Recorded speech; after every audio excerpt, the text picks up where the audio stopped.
Hello everyone and welcome back to The Lost Planeswalker. You're here with me, Jesse, the Lost Planeswalker, and today I'm going to go over the next set of spoiler cards for the Lost Caverns of Ixalan. Diving in, we start out with Poison Dart Frog for 1 and a green, Creature Frog with Reach, tap to add 1 mana of any color, and 2 Poison Dart Frog gains Death Touch until end of turn. I love this little guy. He is so adorable for being so deadly. Next up is Oltec Cloud Guard for 3 and a white, creature human soldier with flying. When Oltec Cloud Guard enters the battlefield, create a 1/1 colorless gnome artifact creature token. Pretty cool card. Makes sense why it's a common. I don't know if I'm going to be playing this, but I like big bats. Next up, we have Thrashing Brontodon. Another reprint, but we love Thrashing Brontodon. I believe he's been reprinted in every Ixalan set. For 1 green, we get a creature dinosaur with 1 sack Thrashing Brontodon, destroy target artifact or enchantment. He's also a 3/4, so he's good at blocking, he's good at removal. There ain't nothing this guy can't do. Next up is Blood Letter of Aklataz. This has flying, and whenever an opponent would lose life during your turn, they lose twice that much life instead.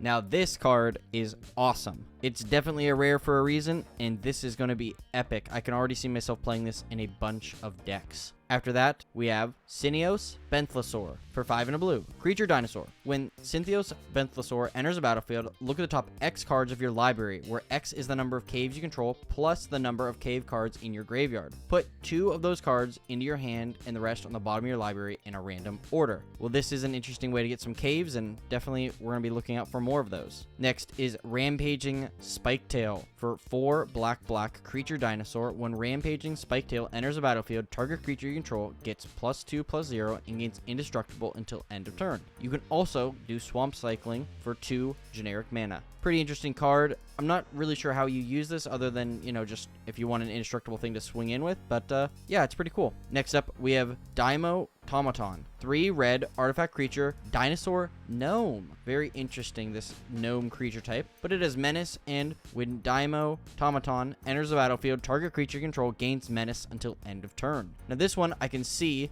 giving menace something, is pretty good. Indestructible is also really good, but I like this very, very much. Next up, we have Kotai Jackal with Descend 4. When this enters the battlefield, if there are 4 or more permanent cards in your graveyard, add target permanent card to your hand. Pretty interesting little guy there, but yeah, pretty neat. Next, we have Spellology, and this has, when Spellology enters the battlefield, draw a card. Then you can place a land card from your hand onto the battlefield. If you place a cave this way, you gain 4 life. Lands you control enter the battlefield untapped. So this is an enchantment, and this seems really, really great. All of those lands that maybe you're paying a deck that has, a bunch of tap lands in it, you could put this in, and if you can play it, you can instantly just make those untapped, make them just as good as dual lands, and this is a super cool card. I think this is going to be pretty popular from the set, so keep an eye out for it. Next up is Preacher of the Sheism for 2 and a black. Creature Vampire Cleric with Death Touch. When Preacher of the Sheism attacks the player with the most life or tied for the most life, create a 1/1 white vampire creature token with lifelink. When the Preacher attacks while you have the most life or are tied for the most life, draw a card and lose a life. A lot of upside in this card. I think it's pretty cool. Then we have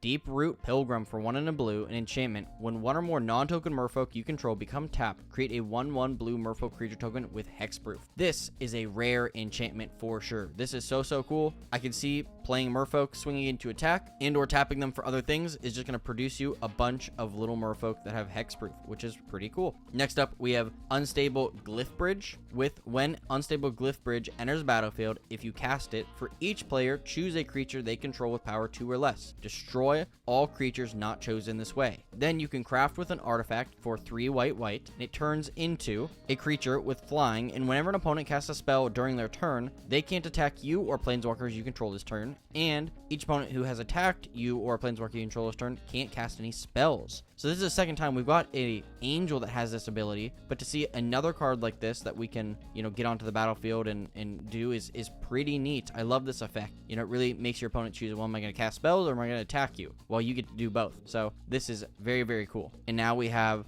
Aklatazel, Deepest Betrayal for 3 black, legendary creature, Bat God, flying in lifelink. When Ixalan attacks, each opponent discards a card. For each opponent who can't, you draw a card. When an opponent discards a land card, create a 1/1 black bat creature token flying. When Ixalan dies, return to the battlefield tapped and transformed under its owner's control. Transformed into Temple of the Dead, which is a land that adds a black mana, or for 2 and a black, transform Temple of the Dead. Activate it only if a player has 1 or fewer cards in hand, and only as a sorcery. This is a pretty cool Bat God card, and yeah, I really like this. We'll see how this deck builds, I guess. Sanguine Evangelist. For 2 and a white, creature vampire cleric with Battle Cry. When this creature attacks, each other attacking creature gets +1/+0 until end of turn. When Sanguine Evangelist enters the battlefield or dies, create a 1/1 black bat creature token with flying. Very cool card. And to follow that up, we have Kinjal's Dawnrunner with double strike, and when Kinjal's Dawnrunner enters the battlefield, it explores. This is super cool because obviously double strike is going to deal a lot of damage, so whenever it enters the battlefield, it's going to explore, and maybe it'll get a little bigger, or help you get a land. Probably my favorite card today, we have Threefold Thunderhulk. For 7 mana, artifact creature gnome. Threefold Thunderhulk enters the battlefield with 3 +1/+1 counters on it. Whenever Threefold Thunderhulk enters the battlefield or attacks, create a number of 1/1 colorless gnome artifact creature tokens equal to its power. Then for 2, sack another artifact and put a +1/+1 counter on Threefold Thunderhulk. This is going to create so many little gnomes. It's going to be so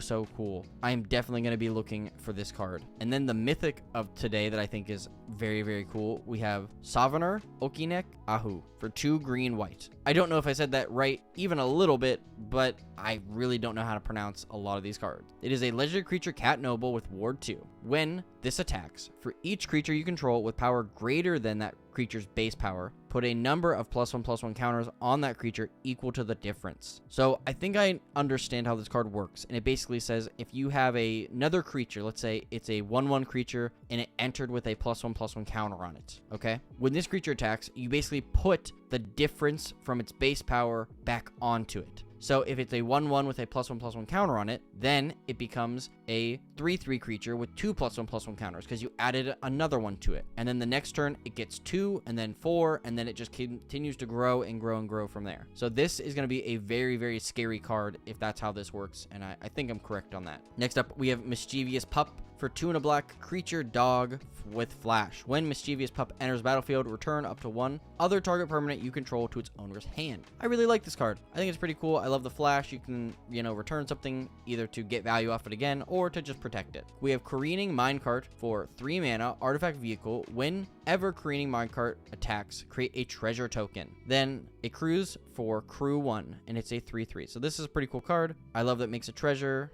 It's kind of fun in that way. Next up is Skullcap Snail for 1 and a black. Creature fungal snail. When Skullcap Snail enters battlefield, target opponent exiles a card from their hand. I love this little guy. The exile effect is pretty good, so I really like this. And yeah, anything to get more fungus creatures. That's kind of one of my favorite card types that we just don't have a lot of. Next up, we have Gold Fury Strider. This has trample and tap 2 untapped artifacts and or creatures you control. Target creature gets +2/+0 until end of turn. Activate only as a sorcery. This is a pretty cool effect that can get out of hand if you have a ton of permanents, because you can just tap them all down, make this big, and it has trample to just swing in with. So very cool card. Hoping to see more like this. Then we got another reprint card that we're going to see in the commander decks, I believe, and it's Chromatic Orrery. You may spend mana as though it were mana of any color. You can tap it to add 5 colorless, which just turns into, any mana you need. And then 5 and tap, draw a card for each color among permanents you control. Very cool card. I'm not sure exactly what deck this is going in, but it seems great. After that, we have Explorer's Cache. With Explorer's Cache, enters battlefield with 2 +1/+1 counters on it. Whenever a creature you control with a +1/+1 counter on it dies, put a +1/+1 counter on Explorer's Cache. You can tap it to move a +1/+1 counter from Explorer's Cache onto target creature. Activate only as a sorcery. This is a really cool effect, and some decks really care about your permanents having counters on them, so this is a great way to do it. Next up, we have Matzal Antali, the Great Door. For 3 generic mana, legendary artifact. Tap it to draw a card, then discard a card. For 4 mana, tap and transform this. Activate only if there are 4 or more permanent cards among cards in your graveyard. Which, I don't know why they said it this way and didn't just say Delirium, because that's what Delirium is when you have 4 or more card types in your graveyard, but it gets the job done either way. And this transforms into the Core, a legendary land with Fathomless Descent. You can tap it to add X mana of any one color, where X is the number of permanent cards in your graveyard. This is a super cool thing, and it cares about permanent cards, which is interesting. So, you know, a Spellslinger deck is not really where you want to have this. So, you know, maybe creature heavy, maybe enchantment heavy, maybe artifact heavy. This is a great card. Next up, we have Sunbird that can tap to add 1 mana of any color, and then you craft 5 with 1 or more permanents and or cards, and it becomes a creature with flying, vigilance, haste. Power and toughness are equal to the color among cards exiled to craft, and you can tap to add 1 mana of each color among cards exiled to craft. This is an interesting card that maybe you're going to play in a 5-color deck or 4-color deck for sure, but it's kind of neat. And lastly for today, we have Taran's Journal. For 1 and a black, legendary artifact, sack another artifact or creature, draw a card, activate only as a sorcery. Then for 2 and tap, discard your hand, transform this journal, and it transforms into the Tomb of Aklatazo, a legendary land cave that taps for black, or tap, you may cast a creature spell from your graveyard this turn. If you do, it enters the battlefield with a finality counter on it and is a vampire in addition to its other types. Pretty cool card, but yeah, and that is it for today. If you enjoyed, please leave a like and comment, you know, what card was your favorite, what cards are you looking forward to. You know, I'm going to try and do this for the rest of spoiler season, so if you would subscribe to my channel to stay tuned for those, I'd really appreciate it. And leaving a comment is just going to help more people, you know, find these videos and see what's out there. And so I would really appreciate that.